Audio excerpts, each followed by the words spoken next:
Sometimes we have these criticisms of anthropology as sort of extracting knowledge from communities or people. And those are all very fair criticisms, and we should have those debates. But we sometimes forget that people actually gain a lot from being interviewed. It gives them a chance to articulate things that otherwise they might not have thought of, and that they actually gain something through that.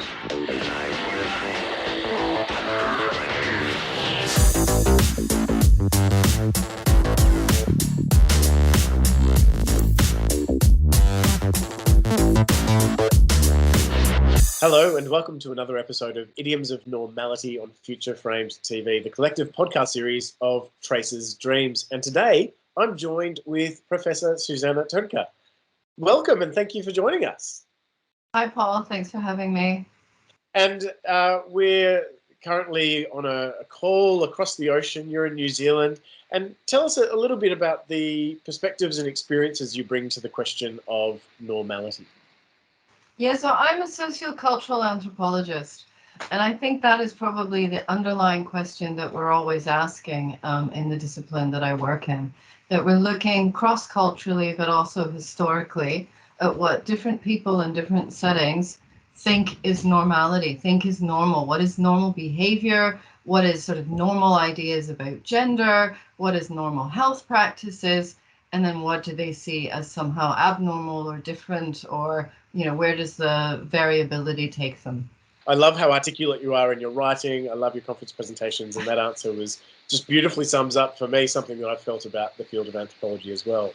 But let me ask you the central question of the series: what is normal? Well, I mean, I think it really is about, I was going to say different cultures, and then I sort of paused and I thought, it's about different collectivities of people, because obviously there's subcultures and there's differences within what we would consider cultural groups based on class or based on gender or based on sexuality. So it's what different collectivities have defined. And I don't mean in the sense of just willy-nilly, okay, today I'm going to decide this is normal. It's a historical process, and it's a process inflected with power relations as well. So it's not kind of what you just think up on your own, but it is, to me, very much a human construction of what do we see as normal. Yeah, so it's a human construct made by particular samples of humans who work together and collectively come up with this idea of what normal is, but don't necessarily, no individual is singularly perhaps responsible for what that normal might be.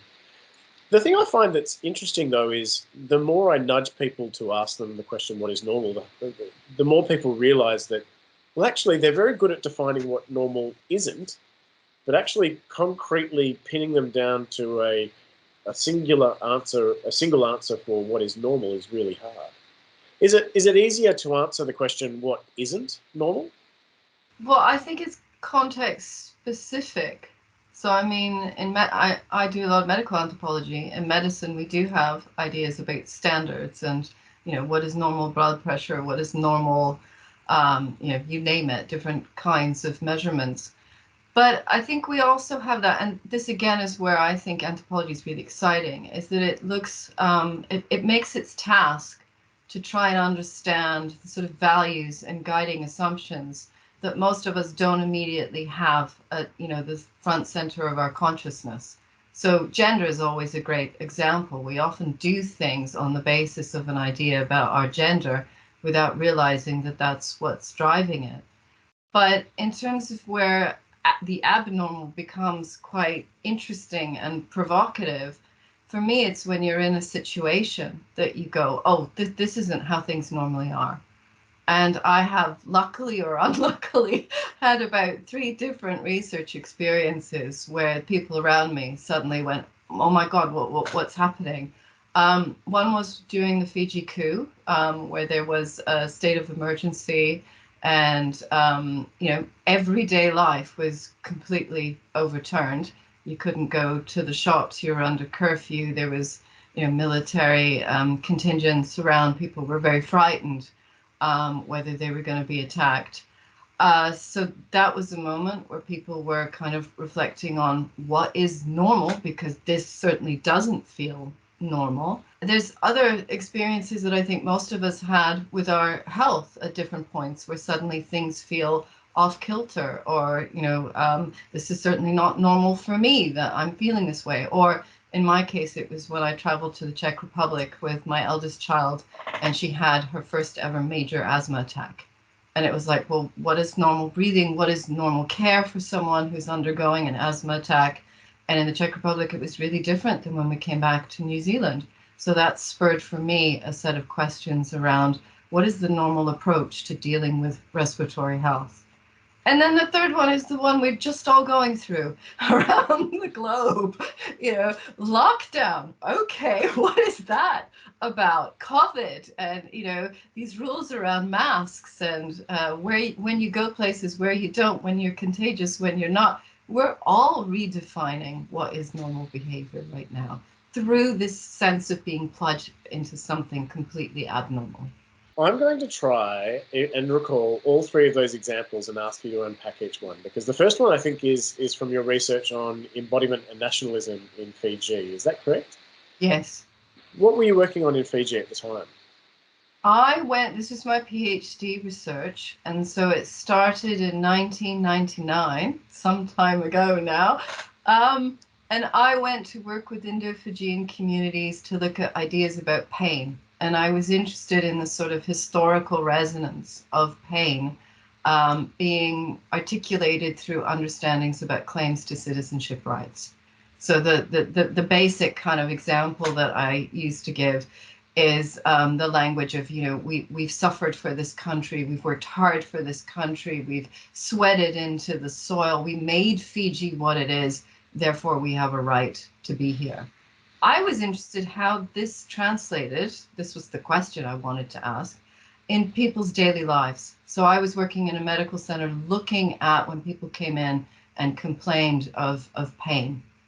How did they understand what was it they were trying to articulate to the medical practitioner, to themselves, and also if you have been in a clinic setting in Fiji, oftentimes they're not private spaces. So the people that are queuing up for their turn can actually overhear. So there is a sort of community dimension as well, what you're articulating to other people.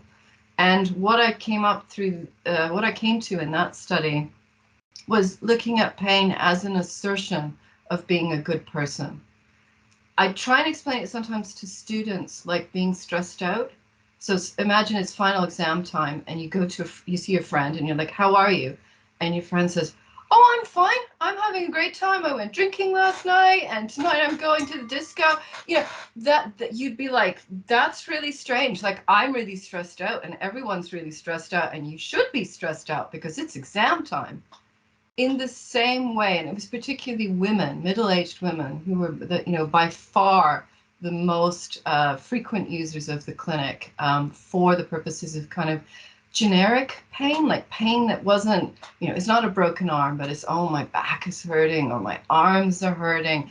And often the medical practitioners would sort of, they'd see them in less than a minute. They'd go, oh, yeah, it's you again. Okay, here's a script. Off you go.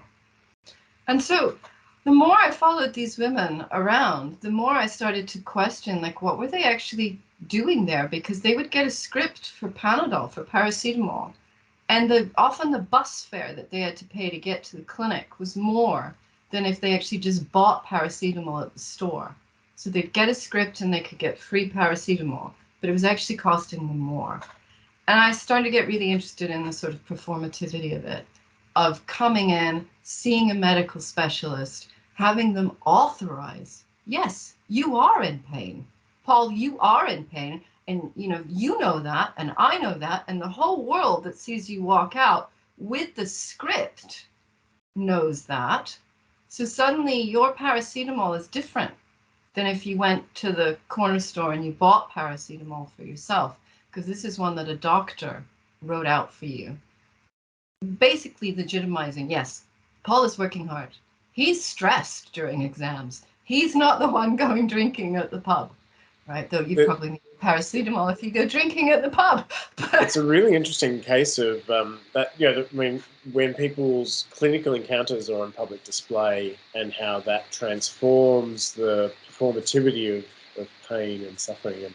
And strangely, I've had an experience on the flip side of that, doing fieldwork in Brazil, where I was seeking social entry into a capoeira group that was working within a particular favela. And I was on a beach with this group one day, and we were chatting, and I wasn't quite on the inside of this group yet. I was very much made to feel like the outsider of this group. And I shared a story about my mum growing up in a prisoner of war camp in Indonesia for 3.5 years, and suddenly they just turned to each other and said, "Wow, a white guy with the history of a black person." And then from that moment on, I was accepted into the group. And it was a moment that I completely stumbled upon, but I didn't realize that sharing my mum's suffering would be a point of similarity for them, where they could go, "Oh, I see, you can now become part of the in-group because our parents have got similar stories of suffering, and we recognize your heritage because you have the eyes to see the suffering of our heritage." And it's funny how in-group behavior can coalesce over these shared narratives.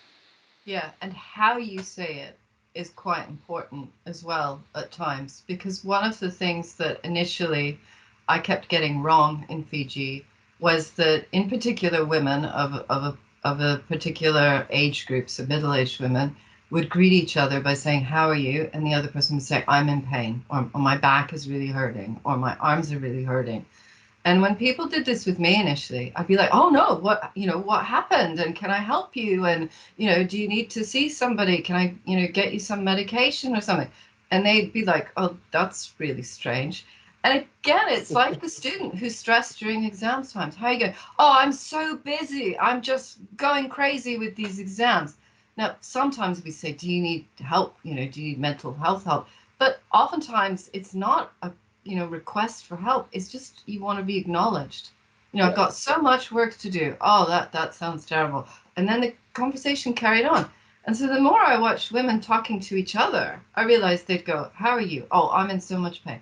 Oh, I'm in so much pain too. Now, what are we going to cook for supper?" It was an exchange and acknowledgement, but it wasn't a kind of call for help, which was the way I actually took it. This experience, which was outside your normal experience, because it was outside your normal experience, did it stand out to you more as an anthropologist, documenting what you were observing? Well, absolutely, because one of the things that you're doing as an anthropologist is learning how people speak and how to interact appropriately. And often it goes beyond, the language to the conventions.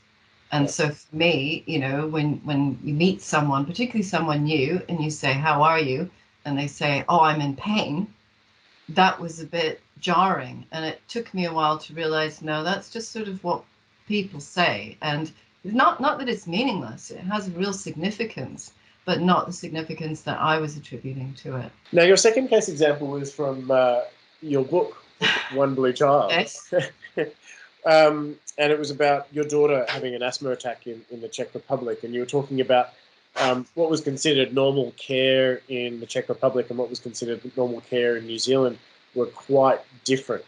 And from memory, you related it to two very different interpretations of neoliberalism. Is that correct? What made healthcare look so different in the Czech Republic and in New Zealand?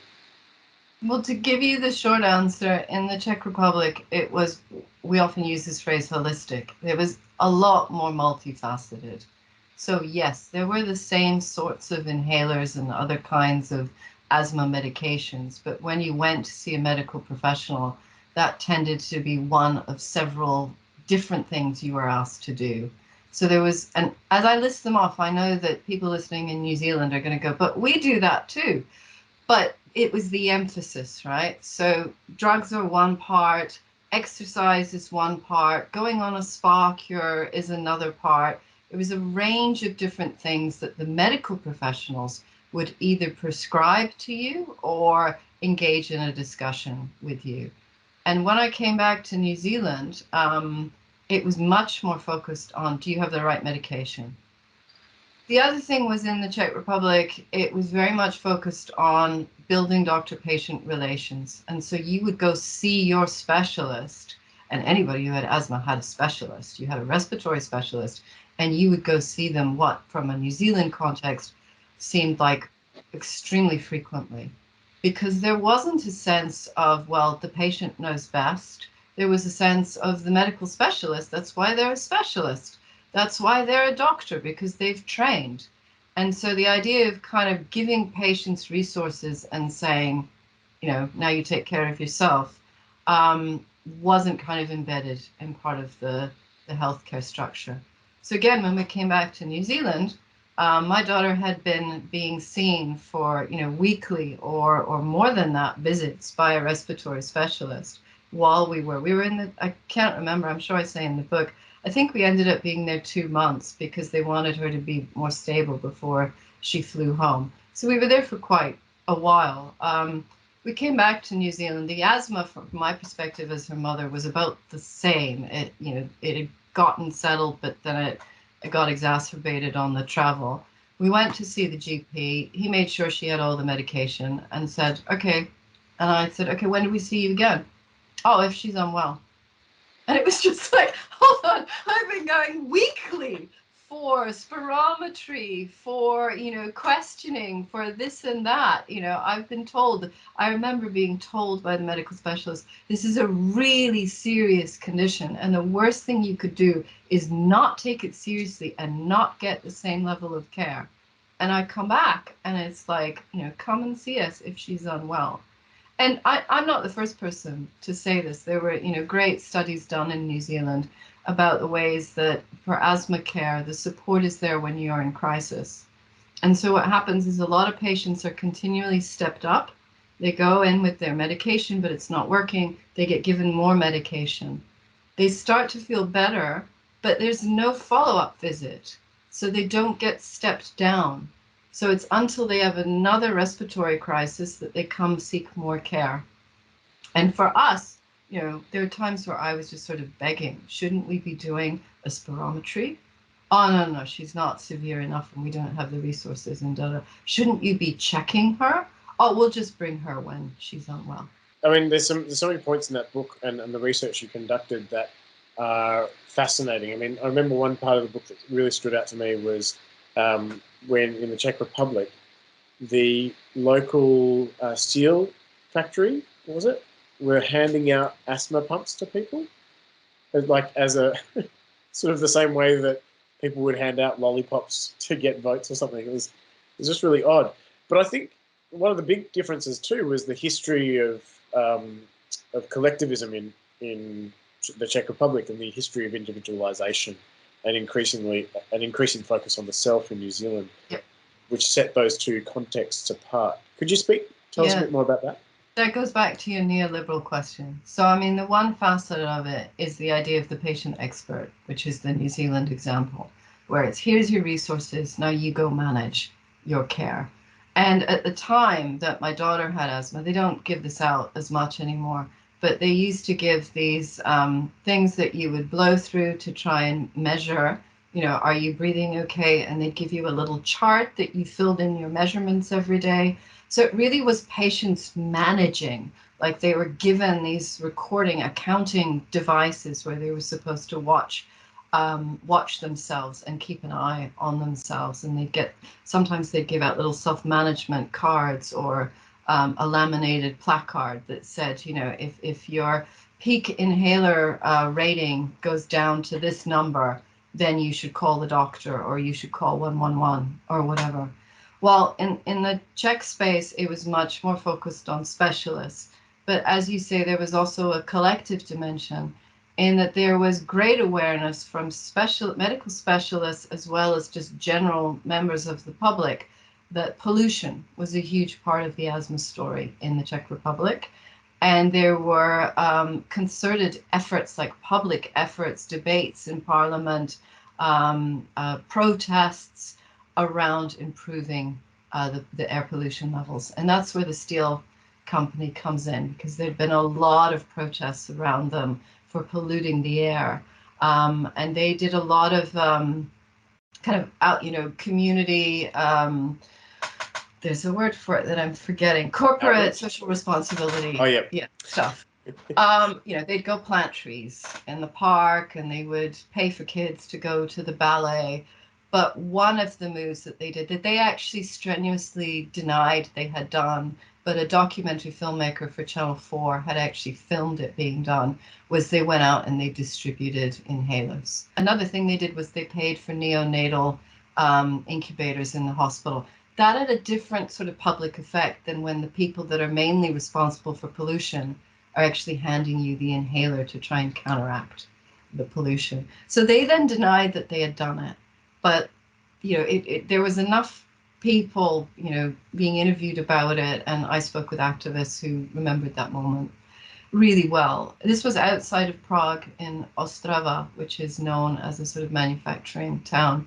And I'd done all this reading and all this research, because when I arrived in Prague the first time, we had the asthma episode, and then we left. So I was very interested in the sort of medical services. But when I actually came to research it, and I'd say to people in Czech Republic, I'm looking at asthma, they'd say, you're going to Ostrava to look at steel mills. And I go, no, no, no, I'm interviewing doctors and patients.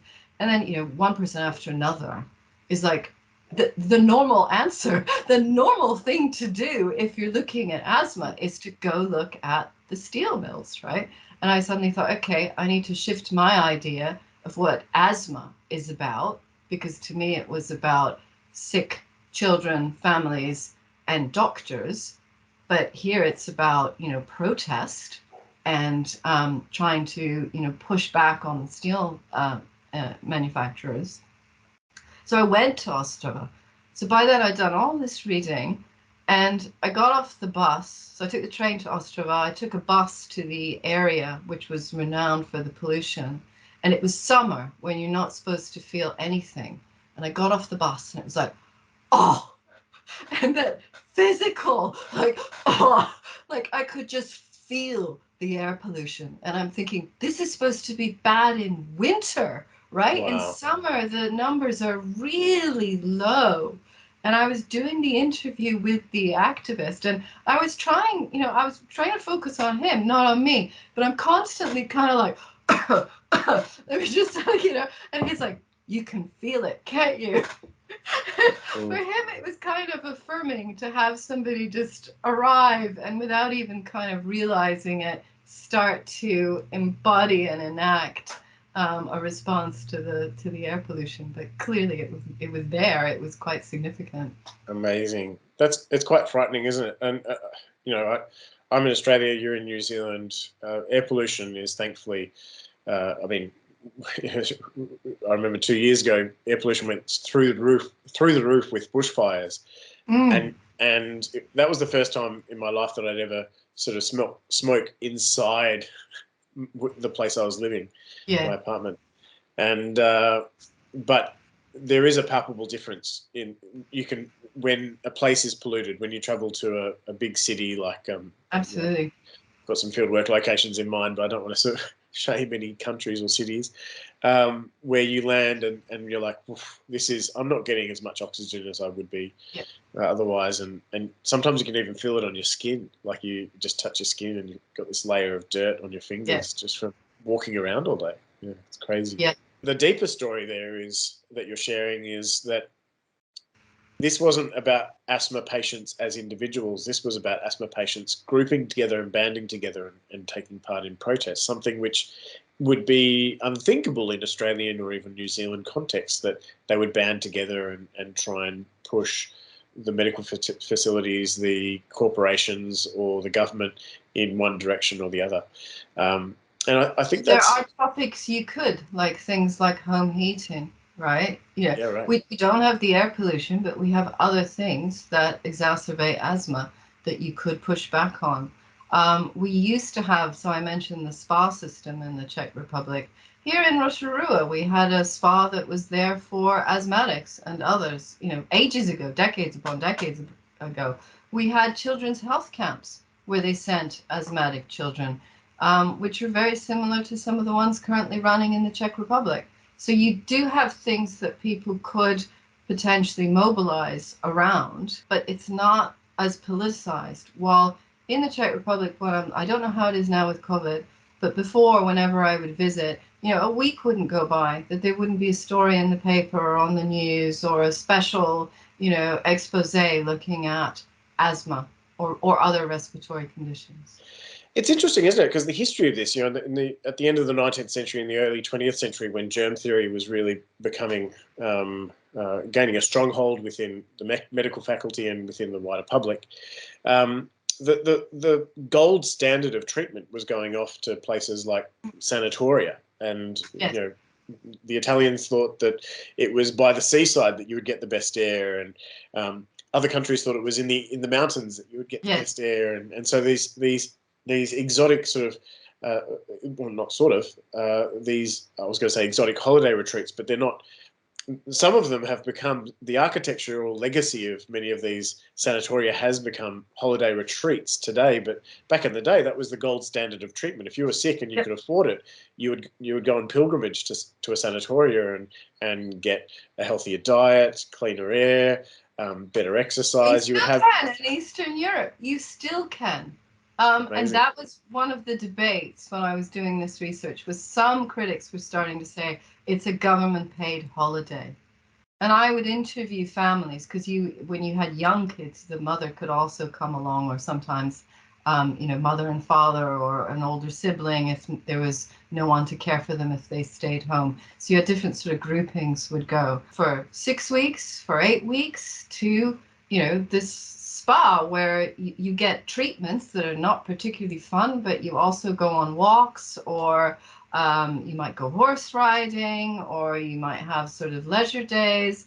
So a lot of the families that I spoke with would say, one woman said, this was the best holiday I ever went on. And I thought, right, okay, the critics are saying get rid of these because they're just holidays. But the more I looked into it, when she was saying it was the best holiday, she didn't mean it wasn't therapeutically efficacious. It was the best holiday because, as she put it, she could relax, she was fed, she could, take care of her child instead of worrying about, do I have to cook the next meal or do I have to go to work? She could, really focus on her child, not just her child's asthma condition, but her child in general. And so one of the factors that I think made this sort of appear therapeutic to many people wasn't just they help you sort out your inhaler, but you have this sort of break, the abnormal, trying to bring your normal abnormal tension in. It's not normal everyday life with the normal everyday stresses. So even though it is about medicine and health, it's actually very pleasurable. And why can't pleasure be part of efficacy? Why do we go, oh, that's a holiday, that's not healing? Pleasure can be part of what makes you kind of recalibrate within your body. If you're the child with the asthma, or eczema was another one that they tended to treat in the same places. Or if you're the family who's been so stressed trying to deal with this health issue, and then suddenly you're at this place with these doctors who will help you and people cooking and a swimming pool. And why can't that sort of be actually therapeutic? Yeah, and it's interesting how the shift in the medical model, particularly with the advent of antibiotics and antimicrobials from the 1940s onwards, has focused on the capsular cure, the pharmaceutical promise for treatment, and rolled that out globally, but sort of neglected the medical complex that could have accompanied it. The holiday retreat approach, which values the attention that you can give your children when some of the stressors of your life are removed from you.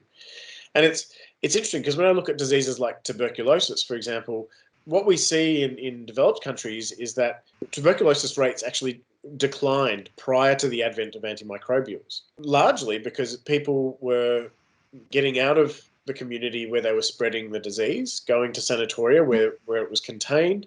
They had a fairly good, given the technologies of the time, they had a fairly good success rate. Obviously not as good as a complete pharmaceutical cure, but it helped lower incidence rates of tuberculosis prior to the advent of antimicrobials. But what we see with the global rollout of pharmaceuticals for a disease like tuberculosis is that we actually see an increase in the rise of multi-drug resistant strains of the disease in developing countries. Countries where we should have seen incidence rates lowering, we actually see the possibility of drug-resistant strains of the disease replacing the drug-susceptible strains.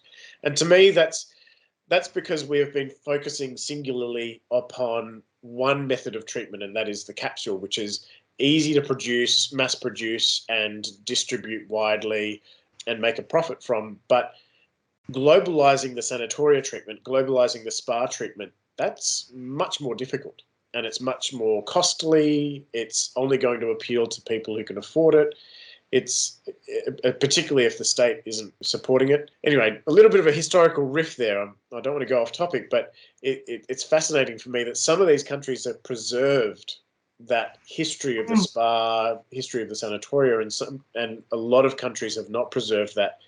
And if you weren't to go to the Czech Republic and observe this and make that contrast with a country like New Zealand, there are lots of elements that we would never have surfaced in our thinking about what it means to be a person living with a disease and what it means to be a person seeking treatment for that disease.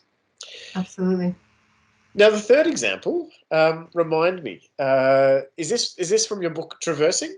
The third? No, the third one was about COVID, but I can speak to the book. So that was my last book that came out, which is about embodiment and phenomenology in the Czech Republic. And well, let's take a bit of a segue, and I can see you peering over your shoulder. Oh, I have my book. Yeah, show I was us. showing you earlier. Here it is. Traversing Embodied Life Worlds in the Czech Republic. Yes. This was a strange creature to write because much of it wasn't original fieldwork. As I started working on it, I would go back to the Czech Republic and be like, oh, I actually need to know more about X, Y, and Z. But it started, I mean, I grew up in the United States with Czech parents, but we couldn't obviously go back and forth because you weren't allowed to travel in and out to Czechoslovakia. But before things opened up in 1989, in 1987, when I was 16, and obviously nobody thought there's only 2 more years to go, right? We didn't know how long it was going to be. I don't know what my parents did, but they paid the amount of money you had to pay to enable me to go for 10 days to Prague, to meet my grandmother, to see relatives I'd never seen. And yeah, I was an avid diary keeper, so I had a diary that I was writing when I was 16. And then in 1989, I was a university student, and my partner, who's German-American, we were watching what was happening. He was actually working in Munich at the time. And so I flew over in November of 89, and we went to the Berlin Wall, and then we rented a car, and we drove to Prague, and we saw, family members and various people. And, from a Western perspective, this was all absolutely amazing and fantastic. It was normal to be celebrating. I was amazed when I met Czechs who I knew really well, people that, I didn't know them personally, but they were connections. They were family connections. So we've been writing for years. So people who would open up to me is what I'm trying to say. I met Czechs who were devastated by the end of communism.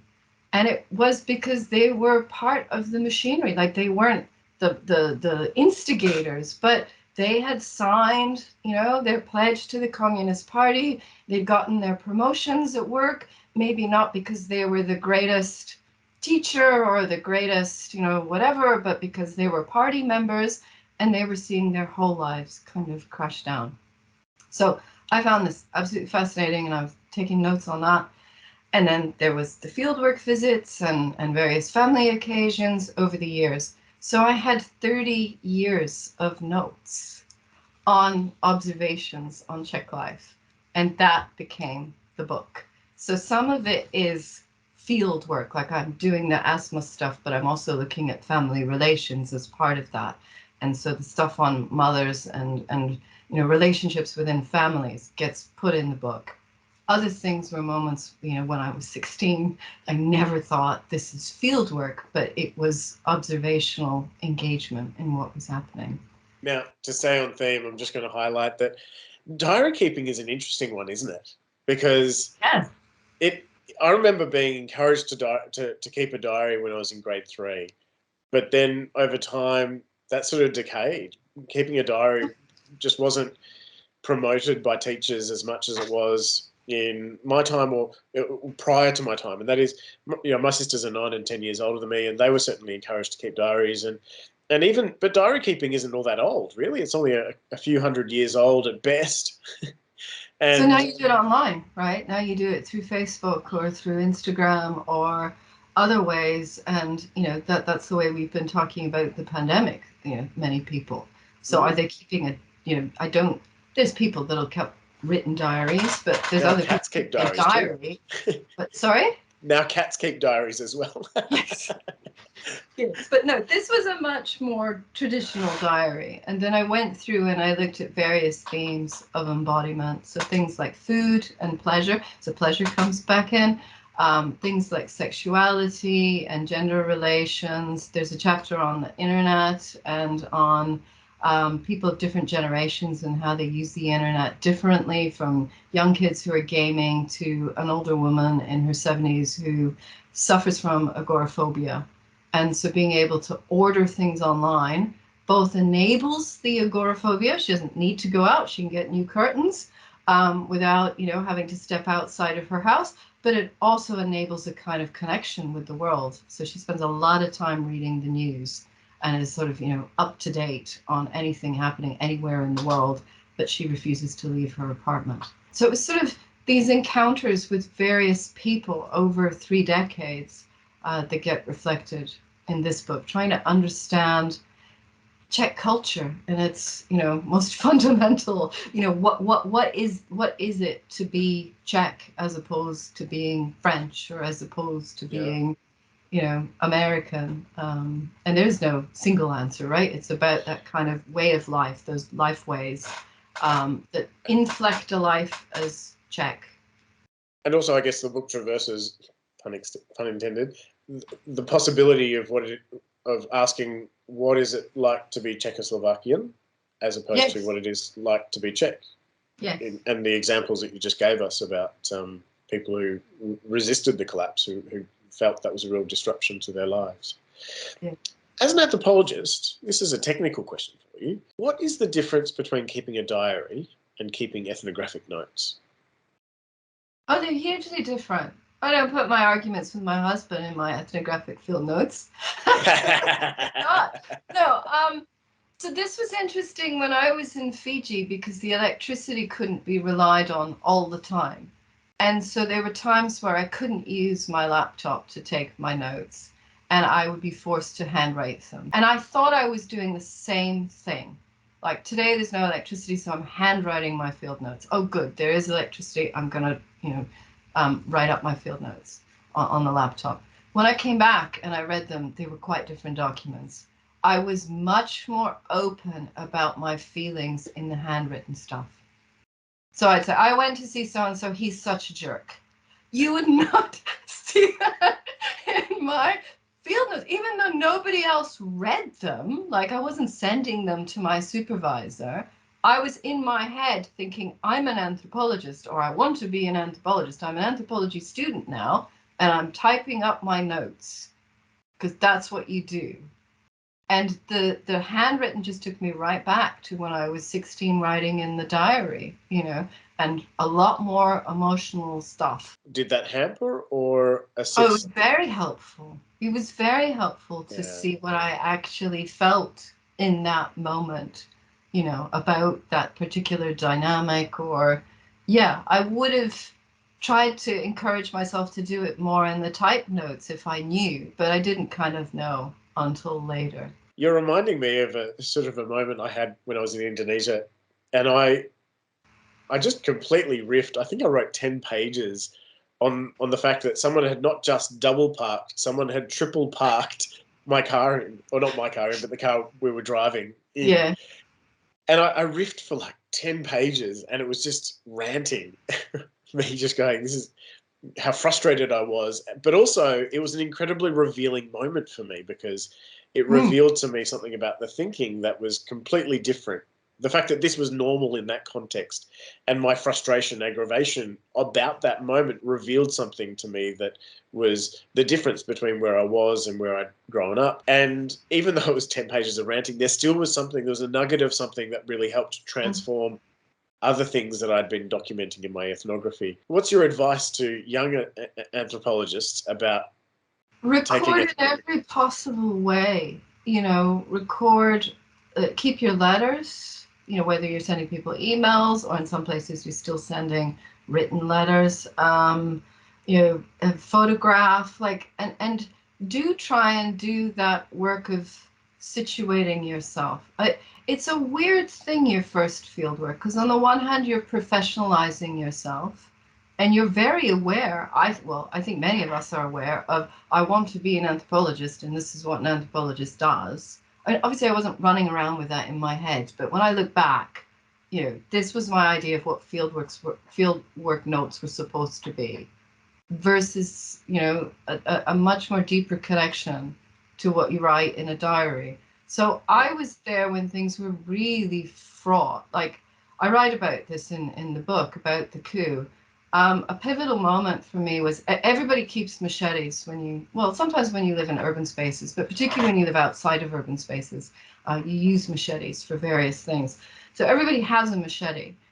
I remember the moment when my husband went and moved it from outside the door to in the bedroom next to our bed.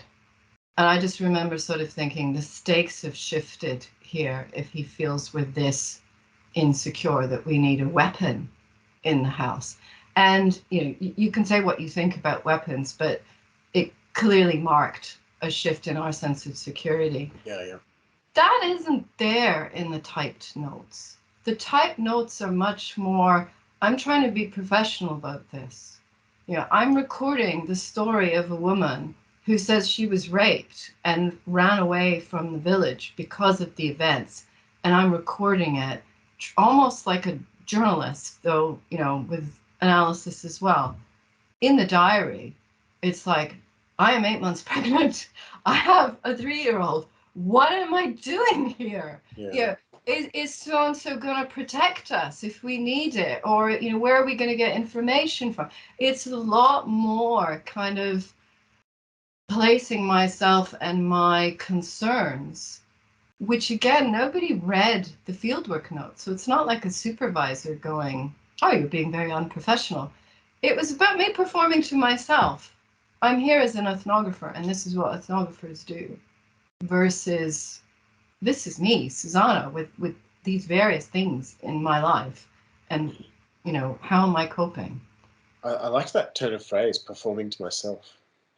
Sorry, I was very interested in everything you said, but I was very caught by the phrase performing to myself, because it reminds me a little bit of the people going to the clinics and asserting their pain. Yeah. They're not just performing that for the doctor, they're not just performing that for the people in the waiting line, they're also performing it for themselves as well, right?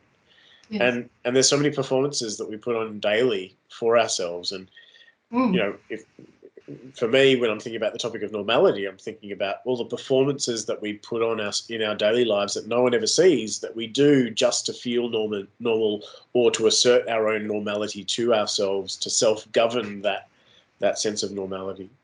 You're taking me right to my last topic, which is yes, doing the research with young people, looking at digital stuff and health, their ideas about health. And we started this before March 2020, but then of course COVID came along, and you're interviewing a lot of young people about what they're doing to stay well, or what they think wellness is. And of course COVID and lockdowns became central in that. And one of the things that, again, was unexpected to me, but came through, we've done about 150 interviews now, so there's a good body of material. One of the things that came through was concerns around temporality. And once you were, you weren't going to school, you weren't going to university, you weren't able to get to your job, so you're in this lockdown situation. Many of the young people we spoke with didn't have, kids or other obligations. So they started to feel like their sense of the normal rhythm of the day was disrupted. Why get up at 8 o'clock? I have nowhere to be. So I could just sleep in till noon. And then I could, go through a day, but I could also nap because there's nothing really expected of me. And then, game all night and then and the really interesting, what sparked me was the idea of performing for yourself. Many of them realized that this was actually not working for them. And they put in these structures, sometimes extreme, to my perspective, extremely rigid structures. Like, okay, now I'm setting the alarm that I get up at 7:24 every morning, because at 7:30 I put on the video to do the exercise, so I get my fitness out for the day. Then I have my breakfast. Then I go take my Instagram pictures, documenting the pandemic, and put them up online. And they sort of like blocked out their days to try and create a sense of normality, a sense of a day has a beginning, a middle, and an end. And these are the things you try and get done. And that was one of the main things that came through, this sense of needing to be productive. Yeah. Like, I thought, it's pandemic, you want to cope. And yeah, you want to cook dinner because otherwise you're going to starve. But at the end of the day, you go, tick, I made it through that day. We had young people who said this was the time that we could exercise, we could do kind of self-care, yoga and meditate and keep the, journal. That's the word we use now, journal, not diary. We could journal, right? And then they either went, and we had one young man who said, and that's when I ran my first half marathon. And then you had people going, and I didn't do it. I had no excuse. I had these empty days. And that's when I could have done the yoga or the meditation or whatever. So this real pressure on themselves in how do you use this free time that had been made available. The 150 people you've interviewed, are they all based in New Zealand? I think there was one exception, the boyfriend of someone, and she really wanted us to interview her boyfriend. He was a bodybuilder. He was a great interview, to be fair. He was in Australia. So okay. we allowed one Aussie to sneak in, but the other ones have all been, their ages 14 to 24, so it's quite a broad range. You get different things from the 14-year-olds, obviously, than you do from the ones who are, constituting their adult lives. And so, am I to understand correctly that there was a large number of these people who were reporting highly self-disciplined days? Or having the expectation that that's what you should do. It came out as a sort of moral compass point. Yes. Yeah. This is how you should be getting through this time, by maximizing the time and being productive, and also having some level of structure. Like some were super highly structured and some were, okay, I try and get a run in the morning. And then I try and do my schoolwork between these hours. One of the difficulties about doing interviews, and I imagine a lot of these interviews were not in person because they were during COVID, is that there's something that humans say that they do, and then there's something that humans actually do. Yes, so our interest was in the moral imperative that they felt, that this is what they and others should be doing, right? Whether they actually managed it or not. And not always whether they succeeded did that actually make them happy. So the guy that ran the half marathon was actually one of the most depressed people we spoke with through the lockdown. He started off because he knew we were looking at digital technology and health. So he said something about, this is the sport I do. I've just taken up running. I've actually run a half marathon. And then we, got to kind of, daily life during COVID. And it was really bleak stuff. It was, I'm in my room on my own. He was a university student. I'm in my room on my own. I have no one to talk to. I look out the window at people. The highlight of my day is going to the corner store, to the dairy, and there's a cashier, and I can say something and they say something back. And then he talked about how he didn't like talking to people. It was interesting. He did a Zoom interview. He didn't like talking to people on Zoom. He didn't like using Messenger. He really, there's another moment where being thrust in a situation that you would never expect, you start to realize, very normal things that are missing the value. He really missed human to human contact and interaction, to the point where buying something was so monumental. for him. And he was very reflective about it. He was like, you know, can you believe that? That going and buying, you know, a soda becomes like, woohoo, I saw a cashier and I said this and they said that. And but I was like, yes, because I remember going into places and being like, it's a person who I don't know. Or I was interviewed, because I write a lot about politics and sort of state-citizen relations in COVID. So we had a camera crew come to the house because they were allowed to. They're essential service workers. So this was in the middle of lockdown. And when they came, I almost just wanted to hold on to the reporter. And at one point I said, I know I'm so excited, but you're the first person I've like talked to for an extended period, like face to face in, you know, however many days or weeks. And he said, I get that a lot. I completely understand. So, Wow. you know, Yeah. something completely normal, run of the mill, you know, speaking to a cashier in a store, you suddenly realize this is so fundamental to kind of being a person in the world. How do you, when you're conducting these interviews and you're experiencing the same thing as this gentleman who you can identify with the experience of being excited to say hello to the cashier because that's the only person that you're going to get to see face to face that day. How do you, or do you have to worry about slipping into that empathetic sharing stories with your interlocutor, or how do you keep that anthropological hat on?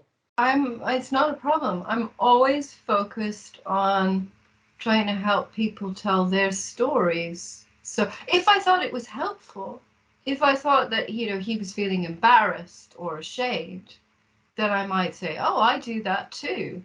But if he's engaged in a story, I always feel like my role is to try and help that story along in whatever way, you know, is most conducive to that. And sometimes that can be a lovely process when you sort of feel like you're helping somebody sort through something or go through something.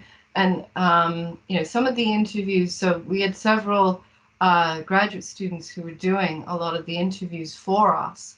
And so, as I said, a lot of these young people that were being interviewed were like, you know, locked in at home and feeling very isolated. And at the end of the interview, this happened multiple times, not 150, but it happened enough times. They'd say, that was fantastic, thank you so much. Or a few said, that was like a therapy session. Like they really found it useful to try and articulate their perspectives. And I think sometimes we have these criticisms of anthropology as sort of extracting knowledge from communities or people. And those are all very fair criticisms, and we should have those debates. But we sometimes forget that people actually gain a lot from being interviewed. It gives them a chance to articulate things that otherwise they might not have thought of, and that they actually gain something through that process. Absolutely. Reminds me of what Arthur Kleinman wrote in Illness Narratives about the cathartic effect that being an interviewee would have for these medical patients who valued just being able to storytell. Yes. And share their story, and I certainly know from being heard. It's so important to be heard. And if the interviewer, and as I was saying, sometimes it's lovely and sometimes it's horrible because people are saying things to you that you're like, I hate what you're saying, but you know, that's racist or that's prejudice, or how could you possibly have this point of view? But to me, that's not my role at that point. It's not to say, oh, I completely disagree with you. It is to try and understand, how can this person be thinking this? Yeah. What is the basis for that sexist, misogynist, racist, whatever perspective, so that I can then try and enlighten people about the processes that lead to some of these things. Yeah. Sometimes it can be really jarring to entertain the idea that your interlocutor is an expert in their own lives when you see flaws of logic or when you see discriminatory ideas sort of flow out, but allowing them the space to articulate the constellation of ideas that lives within is much more elucidating about difference and how we can traverse those differences, isn't it? Yeah. So I wrote a lot about racism in the Fiji book and also in the Czech book. And those were hard conversations to have with people. And of course, well, I don't sit down and say, tell me about racism. It was like other things were happening and people would say things that you'd be like, really? Do you really think that about somebody else? Well, yeah. And my normal instinct is, you know, unless I want to challenge someone, it's like, well, why go there? But this is like, no, tell me more. Tell me why you feel that so that I can understand what has brought you to this position. Yeah, yeah. And then in your brain, are you going schismogenesis? There's only been a few times, and actually the steel manufacturing plant was one. Because I had a pre-interview before I could go there. They wanted to vet me. Right. And that with their, you know, sort of HR management publicity people. And that was a horrible, you know, fieldwork experience. But I just thought this is important. And, you know, people have said to me, multiple people have said, you need to go there and find out what's going on. And if I don't jump through the hoops with them, I'm not going to get there. So we've talked about your work in Fiji, your work in the Czech Republic, your work on your own diaries, your work with young adults in New Zealand during the COVID pandemic. What questions do you think we should be asking moving forward about normality and our sense of normality within context or regardless of context? Well, I think that, you know, there are sites that are really conducive to trying to grapple with what is normal. And as I mentioned, some of those are when you're in a place that feels unexpected and you're kind of going, okay, why does normal life feel like it's disappeared? What exactly is missing and what is the meaning of that? Why does that somehow constitute normality? Like, for example, with the young man saying he liked to go talk to the cashier, we have all this emphasis on digital technologies. You know, if you'd asked me before the pandemic, and I'm now going to be a bit stereotypical, particularly young people who, you know technology quite well, and we like to think are quite fluent using technologies to communicate, you know, are people going to feel this deep desperation when they're not engaging in human face-to-face interaction? I would never have pegged it as being as extreme as it was. So we came up with all these great things like teaching on Zoom, and then you're sitting there as a teacher looking at people in these little boxes, and you're going, but I can't read you. Like, I can hear you and I can see you, but there's no vibe. There's no kind of Durkheimian collective effervescence when the room goes, aha, I understand what she's trying to say. Yeah. And having those experiences makes us, what we should do, what we should ask is, what do I do with this now? Now that I know that this has, you know, a different value, a different kind of way of being, and something is missing, how can I ensure I bring that missing aspect back, or I value it more, perhaps? Professor Susanna Trnka, sorry. Thank you so much for your time, and it's always a pleasure chatting with you, and I just really value having chatted with you today. I really enjoyed reading One Blue Child, and you've inspired me to go out and get myself a copy of Traversing. And I'll put it back up. There you go. Ta-da! And I certainly will be following your future publications with great interest. Thank you for being a part of Idioms of Normality. Thank you.